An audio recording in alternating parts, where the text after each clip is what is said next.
discovered doing this so far is that there's many more conversations that come out of the initial conversation. So I like to think we could definitely get a couple more in, and we can touch on and go into a few things.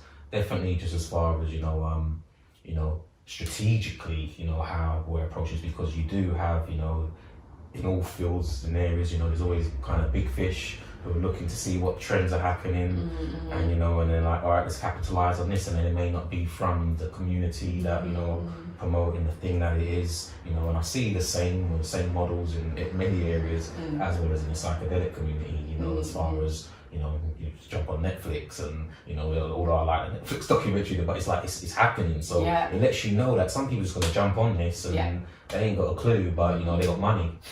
And then they come on, you're like, who these? Where did they come from? Like, it's crazy. And they push their agenda, their motives, and and so how do you feel about because you mentioned as well, there's a role for having the right people doing the right work, so that the same mistakes don't happen before. But then how do we make sure that it doesn't end up in just the hands of 3 families who want to control the psychedelic dynasty of the future? And that's there's huge arguments online about that, isn't there? How the sort of corporatization of psychedelics is slowly happening, but then to get a drug to market, to be available clinically, you need the big money. Any drug takes hundreds of millions of pounds to get to market, and there's not even that much money in psychedelics. But it's really hard, because it's happening with cannabis right now. A load of companies are coming in and they're waiting for cannabis to become legalized, and they've already got the logos, the names, and the everything going. Like it's there waiting. They're waiting in the wings. But then Greg DeHoyt, who started the UK Cannabis Social Clubs, and he's probably one of the biggest cannabis activists in the UK. He said, these laws need to be reflective of people's needs, and everyone can see that it's going to go that wrong way. Like it's going to go corporate. You need the corporate to get it moving, but they can't be the ones totally in control. With cannabis specifically, there needs to be the right to grow. Like his campaign is right to grow. The patient at home needs to be able to grow their own cannabis and not be subjected to the extortionate prices that are currently coming through. Even with CBD, like a little bottle like that, if you get the proper full spectrum CBD, it's 120 quid for like a little bottle like that. If you're getting decent stuff, it's going to be the same as psilocybin. That's the next thing coming through that they want to be available clinically. People should be allowed to grow their own mushrooms at home and use them, and I'm not really sure what the lawmakers are kind of saying, but it could be, you can only have psilocybin in a clinic, and it can only be administered by a professional. And you're saying that that's something that's been around before humankind, that we can't take that in our own homes and explore it. We've been able to explore that in a safe way pretty much since magic mushrooms came on the scene again. And we know that everyone can do it safely. Look how many people probably go to festivals and take doses. It can be done safely, but you're made criminal for that, and that's the criminal. Making other people criminal, that's the criminal. Okay, so on that note, the fact that in the States, in the United States of America, there's certain states that decriminalizing, and allowing possession and growing of all psychedelics in some cases, and restricted in others. And then you bring it back home here in the UK. I know that the Psychedelic Society of London, they've got a kind of psilocybin rescheduling and a campaign thing going on. What do you think about the likelihood of people's rights being reflected in being able to grow, where are we at in the UK with all of that? Is that, is it a realistic campaign, or I think are we way down the line from America? I think it's realistic, because if America are doing it, we're never far behind, are we? I think cannabis is really close. In fact, the Conservative Drug Policy Reform Group are also running a psilocybin rescheduling campaign alongside the cannabis campaign they've got going. They're doing some really good work actually, ironically being sort of an offshoot of the Conservative Party. It just so happens that it's a Conservative MP that's pushing all of this. It's quite a liberal kind of thing that's going on there. I think it, again, is just balance. Like, you need when you're going into Parliament and presenting these ideas, don't go in a flowery shirt and start talking about universal love, and that's not going to sit well. I think you need to play the game, but you need to challenge as well. Like, you need that, what is it Aristotle's golden mean? Like, both extremes, you've got that golden mean in the middle of go in, wear the suit, play the game, but present your ideas in a concise, sensibly. If you go in the, as I said, in the flowery shirt, it's not going to happen. And you're fully within your right to do that, but I just don't think it will work. One of the books that we publish, a book of essays for every breaking convention, as you know, and Ben Sessa was the lead editor on one of them, and I think I've forgotten what he titled the introduction. It was like "Cut Your Hair" or something, like about calling for we even though it's not correct, like maybe we should put on the suit. The hippies cut our hair, and so we're taken seriously. And there was a lot of controversy behind that statement. I can see why. But he obviously getting where you fit in. He obviously was being extreme, but it was. Some people take that very personal. Yeah, no, they would. But he said him personally, he was obviously being extreme for the effect, but like he always wears a suit when he goes to things, and he'll because if you want to get these drugs into the clinic, then you have to play that game, and that's his mission. He wants to get MDMA into the clinic. Correct. There's other people that have got other missions, and I think everyone can be heard, but it's just the balance. No, I agree. And like I said, getting where you fit in.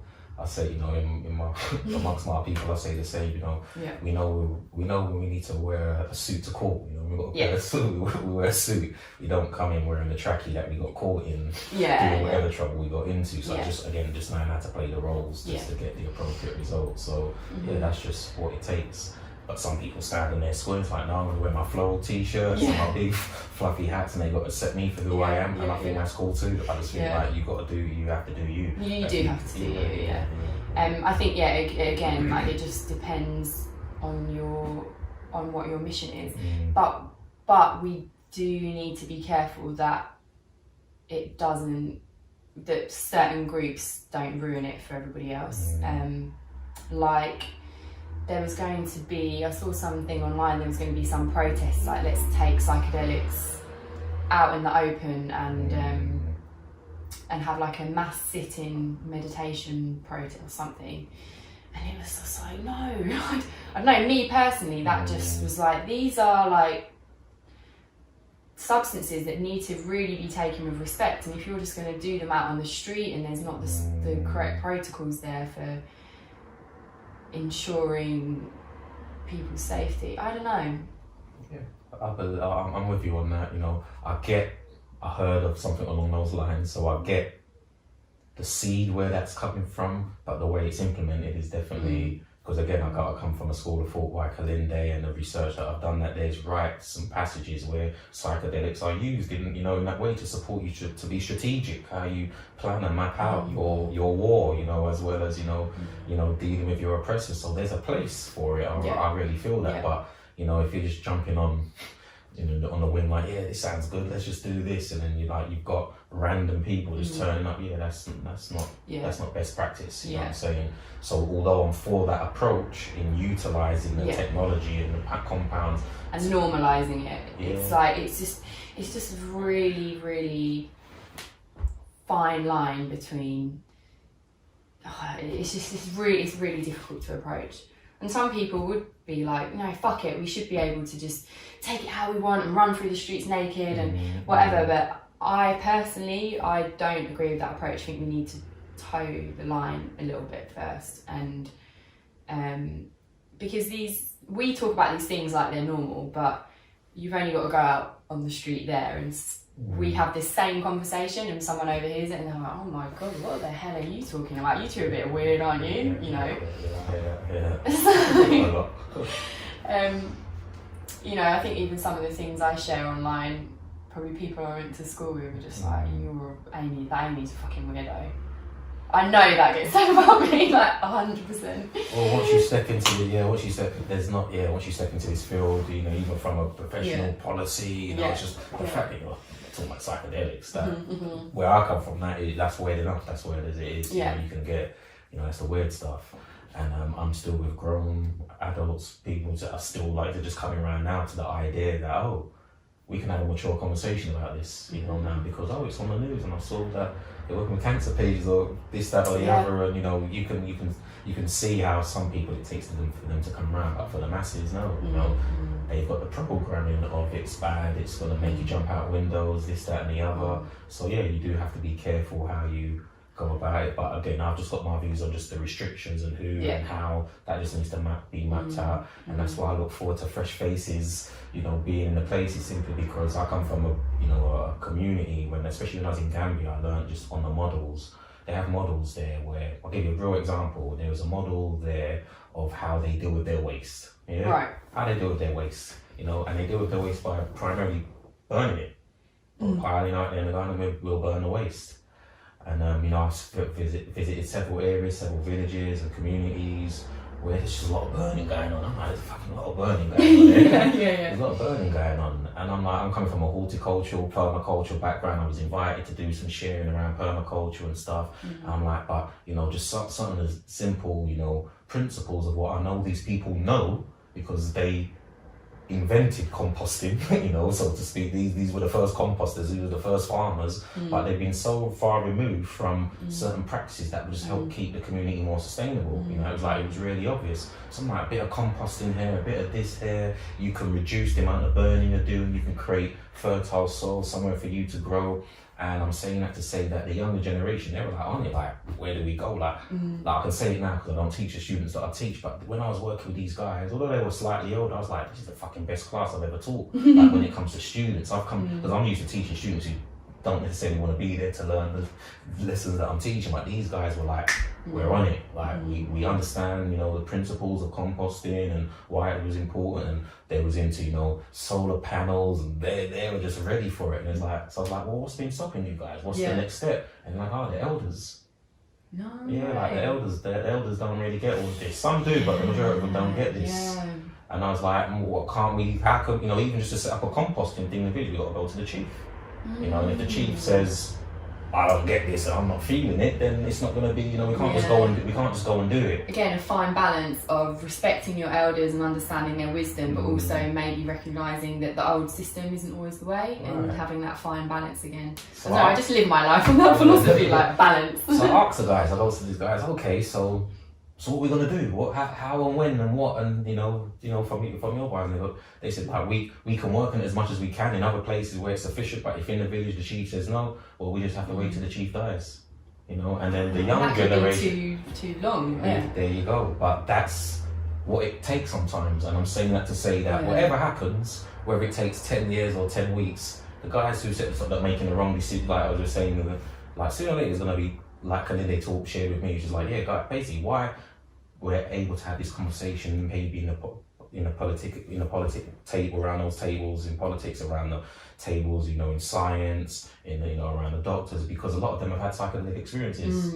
They were of that generation. Like they know that what I was taught isn't what they was putting out there. I had the experience, you know, although I'm not gonna be putting it out there like that, I know when it's like, well, we can start having those conversations, and I'm just saying that's that slow change kind of thing. So I'm hoping that we can fast track it, and then when the policymakers, the people like yourself who can say, yeah, I had an experience at 18 years old, you know, so it's not that. And then when you're making decisions on policies, it has a more balanced perspective than maybe some of the older people that replace the chiefs, the chiefs of the thing. And that's how I see it. And it's like, well, where can we sneak in a compost system here, and then show him that it works, and then I'll Yeah. go, oh, what did happen with that? I'm interested. Well, no, in the case of that particular group of people that I was working with, no, they just took the knowledge and information and were spreading it where they could, but because it was a range of different groups. But the ones who had the restriction, no, they had the compost thing never got no. burned. There was more than composting. There was like a lot more that Yeah. other people had brought before. I'm just like my thing. Like I'm a composting guy, like there's loads of other things that would have supported, and I totally get it because it's all to do with trust and history and what's happened in the past and so there's a lot more to it than that. But what it made me realise from my perspective, as naive as I was coming in, thinking we just got to set up a composting system. It's just like nah, the elders, they don't think that way, they don't feel that way, so therefore that's not as straightforward as you think. And I see that filter down in the same way where it's like, well, cannabis is this and mushroom is, and why not? Because the same people at the top feel that, that this is what it is. Yeah. And it's just going to require we just got to wait patiently, or, they get ushered on or moved. Yeah, or wait for an event to happen like the Billy Caldwell thing, and then everyone goes, and then they change. I mean, it's funny how we as humans kind of progress, because just like all these years of research, and it was, I'm not saying that event wasn't serious, like that was a really important event, and that was the catalyst, and we're funny, aren't we, as human beings, I think, but